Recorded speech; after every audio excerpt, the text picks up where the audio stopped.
Dailies today. Dailies today. On 99.3 Nigeria Info.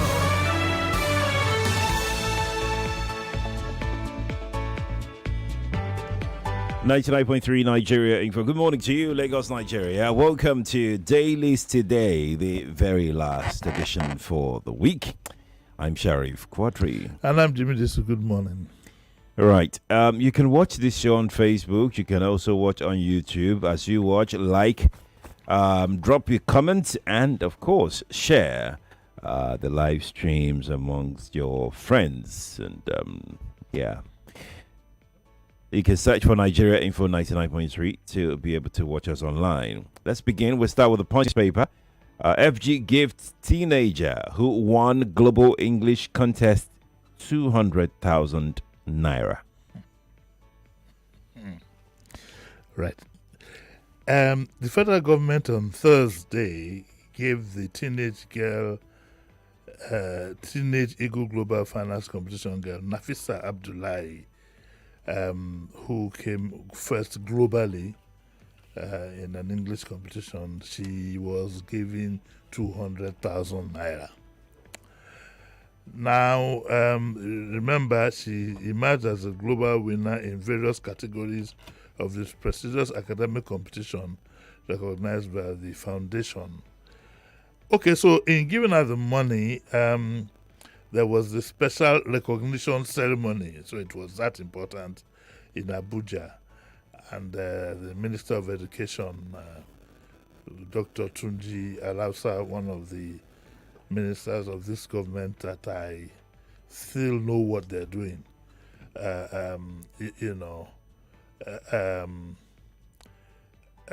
alongside the Minister of State for Education. He was also there, two ministers, celebrating Nasifa's remarkable feat and other students who excelled during the competition.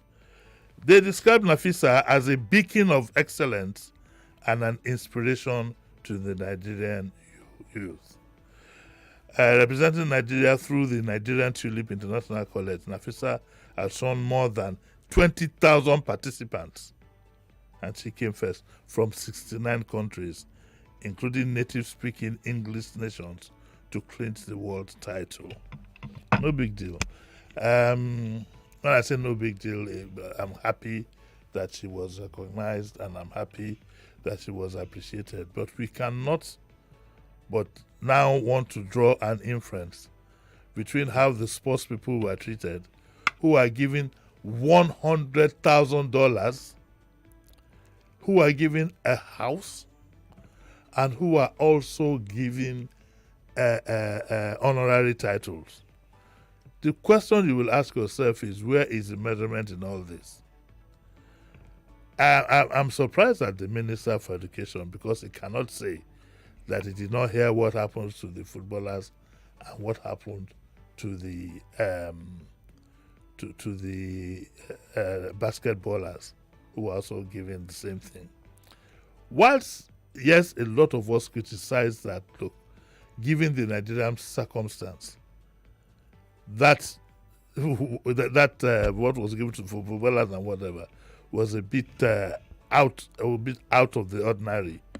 This one is particularly ridiculous. I know that the government will come up with something to say that no. After the criticisms, we want to put everything in a balance. Well, I'll tell you what could have been done. It's not necessary to give cash to Nafisa.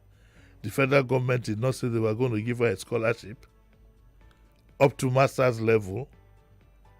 The federal government could not as much as give her enough money to buy her a laptop. Okay, the federal government couldn't give her vouchers where she can use for libraries, and there's so many things collectively we could have given this girl. But what it is that because it is spelling, because it is education, which is far more important than sports. I'm not even going to get into an argument of that. The truth is this. Increasingly, I tell you, politicians think of themselves only. What happened in the case of the footballers and the basketballers, I will tell you.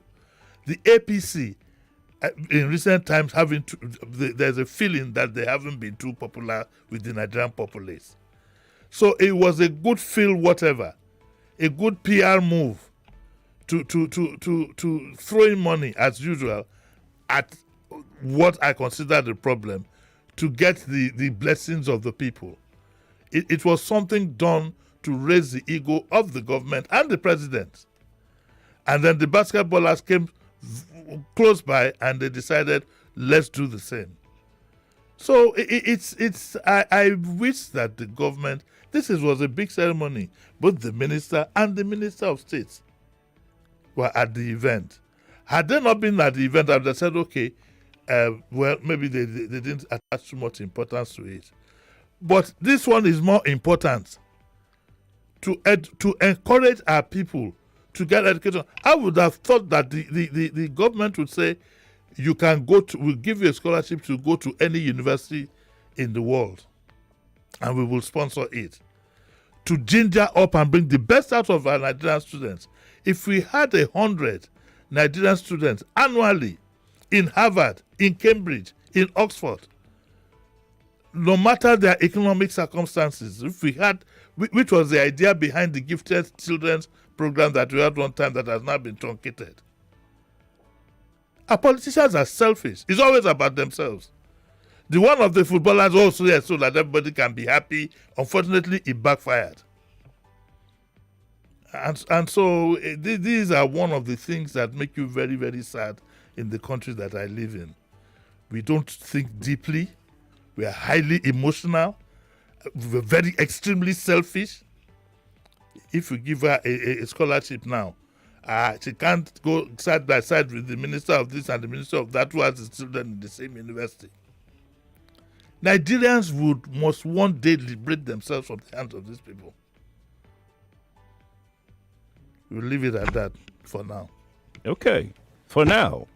I wonder what you think. We'll leave it at that. You're not going to escape. No, my thought is my thought on this is quite very clear. I mean, imagine how much struggle we have to go through every time we put together our debate tournament to get sponsor for it. To get sponsorship so it's really not strange, it's not new, and it's not the government alone. It's just the psyche of our people. Not to put a premium on education. We do not. And guess what? If you look at those who have put this country on a very, very high pedestal, the foundation has been education. Even Fela's music that you can say wears pants or whatever. Fela is a graduate of music. And I doubt if you could go up to PhD level in music without you having to at some point come across Fela's music. It's education. Okay, you might not agree with this very important, but it's education. Education is key. When we were young, we looked forward to the likes of Nnamdi Azikiwe. We look forward to the likes of Awolowo. Have you seen videos of the Saldana speak? Have you seen videos of Tafawa Balewa speak? Over time, because of military rule and whatever, we put education to the background. And that's why even as we speak, we continue to have problems with ASUU. We continue to treat lecturers with disdain. It's very, very sad.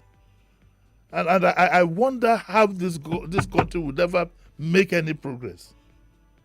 And part of the problem is the elites. I've told you, the Nigerian elites they want to be there. That they want to change the streets. They want only their children to go to the best schools. They want everything is about them. I, me. There's nothing like we. There's nothing like we. And our people suck it up. The funny thing is that it's the less fortunate ones that they use as soldiers. Have you all the time you've been having a lot of things on the social media? Have you seen the son of any rich man there? I have not. None.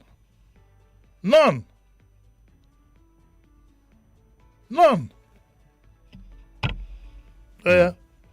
Okay. Don't let this become a daily affair. Richard Akpan on Facebook says, this country is doomed. And he says it gives up on the country. Rufai now will come and start saying I shouldn't give up. I'll say it tomorrow when he won't be on his way to work. Oh dear me. Let's look at page 40 of the Punch newspaper. Tinubu's aide demands end to VIP police escort. God bless this woman. Now we're beginning to see what governance is like. This is the special advisor to the president on policy and coordination, and is also head of the Central Delivery Coordination Unit. Which I don't know if she also is in charge of the service chiefs in assessing what they have done, the job they have done. Hadiza Bala Usman, very strong in government. I think she reports directly to the president.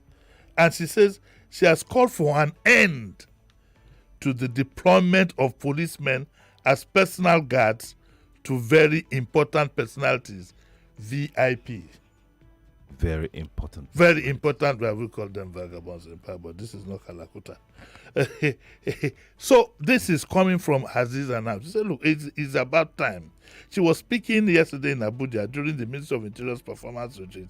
The presidential aide insisted that elite protection should no longer come at the expense of national security. God bless this woman.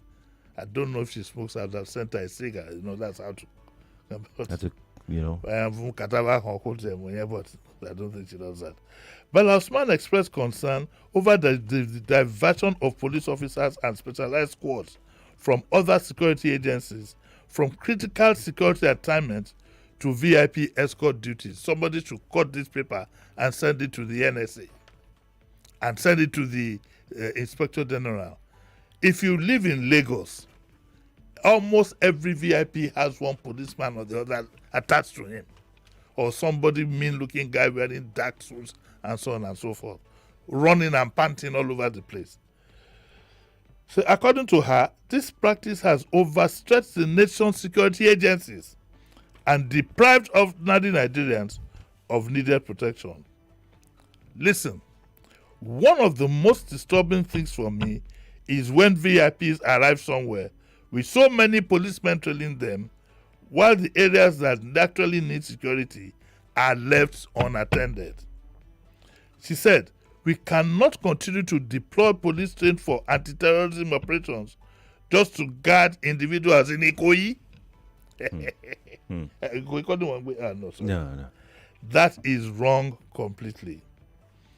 Then she says that the presidential aide says that they were working to amend the Private Guard Companies Act to I've been talking about this for close to 2 years, to empower licensed private security firms to take over the VIP protection role. I think what this means is that there is something in the wake, there's something happening. I think that very soon the government might just license about 4, 5, or a few security companies. Let them carry firearms. If you need protection, you go there and pay for it, and that will be it. And withdraw policemen from all this VIP protection. Not only that, that VIP also show a lot of bad manners. I watched a function. I love going to YouTube. I watched a function on YouTube. The VIPs, it was a hall. The VIPs sat on a table. They were in the front table. But standing behind them were hordes of security men. The rest of the people at the party were bound to the Philistines. They couldn't even see what was going on in the state. Why do we do this? How comfortable will I be? You see, a lot of people have what I call a denied childhood. And bad manners, selfish things, pomposity. You sit at a public function and you feel comfortable with 2, 3 gentlemen hovering around you, denying people behind you, and here you are, you go eat the sumptuous meal, almost about 50,000 per plate. They are hungry. When they are going, they will give them plastic food in plastic, take home. Where did we get this culture? And this culture is going to wreck this country. People should be careful. I hope one day somebody, anyway, don't let me say, because they'll say it's Jimi Disu that suggested it. But if they had any sense, and I'm saying this not as an insult, but in reality, The VIP in this country, most of them are putting their lives in danger. That man you give 50,000, 100,000, at the end of the day, you don't know what is going on in his mind. But they are behaving badly. They are behaving badly. And this calls for the National Orientation Agency. It's a challenge for them. We have to re-educate our people. In better countries, the very, very rich show a lot of concern for the ordinary citizen, not by giving them things in front of cameras, but by respecting them.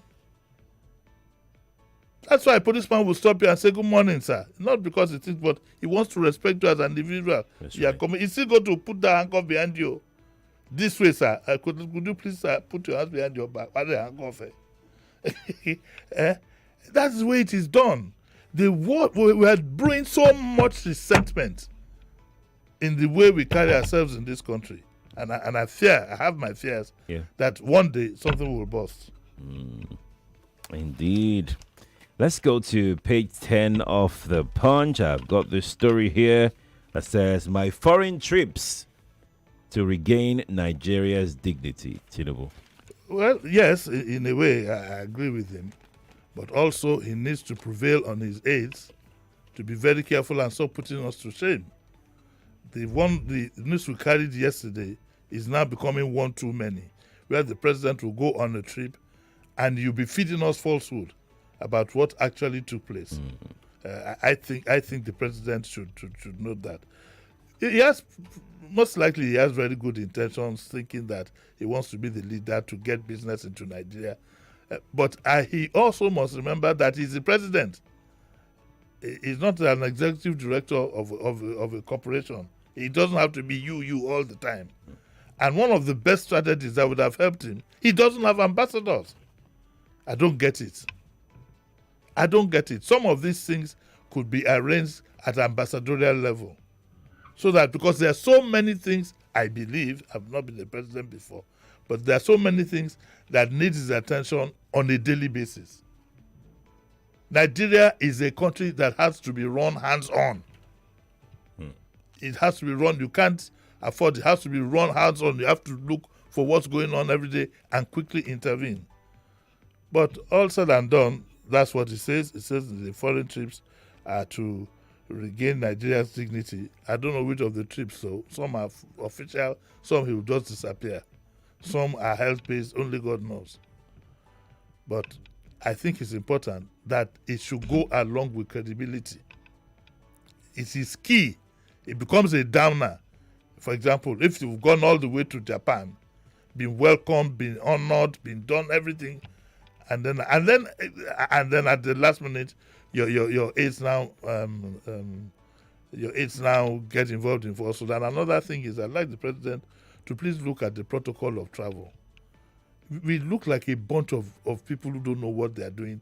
Every time the president goes somewhere, they line up to go and meet him at the airport. They line up to go and receive him with the quarter guard. We look like a bunch of unserious people. Sometimes it's the same people that went with the president that will line up to wish him goodbye and will line up to welcome him. All these things, they're old, they're ancient. Nobody has time for all that. It's something that I think the president needs to look at. But yeah. Okay, all right. Let's go to the Daily Trust newspaper. This story on page 13, and I think that Nigerians have been following up on this story. Universities head for strike. FG denies signing agreement with ASUU. If this ASUU thing doesn't get to a head, and is resolved very quickly, then I will hold on Dr. Alausa, because he's the Minister for Education. I believe he's in his intervention. I think he's one of those who knows what he's doing. But guess what? The ASUU says they have an agreement with the government. The government says, no, you don't have an agreement with us. An agreement, of course, should be signed by both parties. But look at what we have in the front page of the Daily Trust. The Solicitor General, okay, he looked into the agreement and he said The government has never signed any agreement with ASUU. This was a draft agreement. The 2121 agreement was not executed by the government. So I need to be honest and truthful to Nigerians. ASUU might have an impression that they have an agreement with the government. There is no signed agreement with the government. That is the stand of the government as said by the Attorney General. But this is what the ASUU president says. The ASUU president says, let me just remind them, it was a document that was signed on our behalf by Professor Awuzie, the former ASUU president in 2009. That document was what they used to start paying the academic allowances because it captures it. It is that document that the universities used to pay external examiners, internal examiners, and all the defense of master's and PhD programs.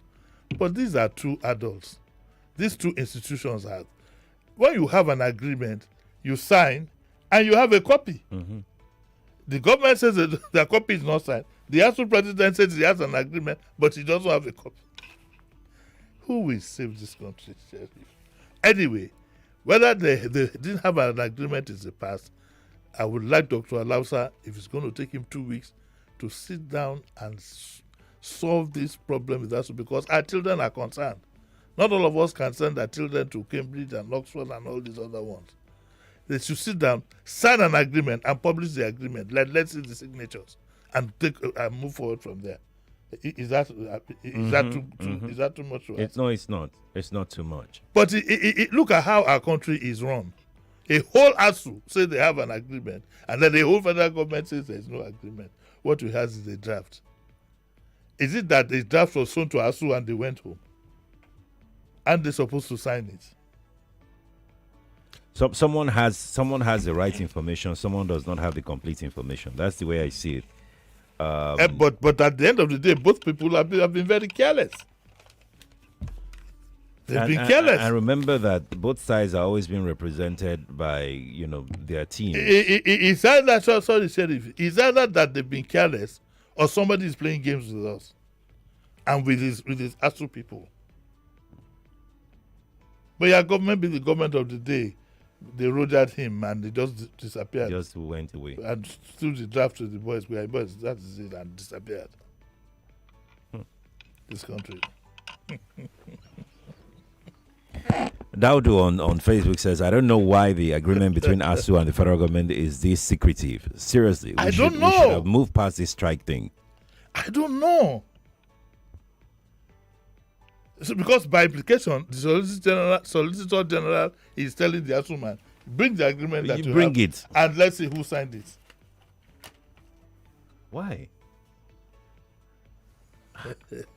Wow. Hey, it reminds me of a song we sang in primary school. Come and see America. Well, guess who bears the brunt? It's our people now. It's we. I want to know any of the ministers that has his children in the Nigerian university. Let them come out. Is it the ministers that drive Rolls Royce and buy houses in America and so on that will now send their children to foreign universities? I'd like to know. It's we. We are the ones who bear the brunt. And guess what? We, the ones who bear the brunt, are those who drum up support for these people to oppress us. That is the part I can't understand at all. They will soon start now. They will soon work. Oh, they have. They'll go to YouTube. Shameless people. They don't think. These people are rubbing it in you, but to put that thought together and demand for what is yours is your money. They don't think. They're shameless. I hope that one day, Nigeria will just descend into people's brains. But maybe Captain Blade was right about something with their menu. Because when you hear, of course, when you even see the way the sentences are constructed, you want to say this one is school Alelo law. And they are the ones who are the loudest. Look at what is happening. Look at the NURTW. Their leaders have their children in schools abroad. You can't even organize night school for these Agberos. Do you want them to be Agberos forever? Some of them now are in their 50s and 60s. They are going to pension in that job. Eh? Oh yeah, we have to leave it here. We must go now. We must go. But we're back at 9. Yeah, we're back at 9. Today is a nice day. Watch us on YouTube. One beauty queen is coming here, and she wants to represent the country. So at least that will gladden my heart. If he's just looking at herself. Lagos, that's our show. Thank you for joining. Kofi is back with the remaining part of the morning crossfire. Stay here on Nigeria Info, please. 7 p.m. Don't knock, na yellow clock be that. Yes! 99.3 Nigeria Info. We are more than just radio. Subscribe to our YouTube channel at Nigeria Info FM. Check us out on Facebook at Nigeria Info 99.3. Follow us on Twitter at Nigeria Info FM and on Instagram at Nigeria Info FM Lagos for live updates as it happens.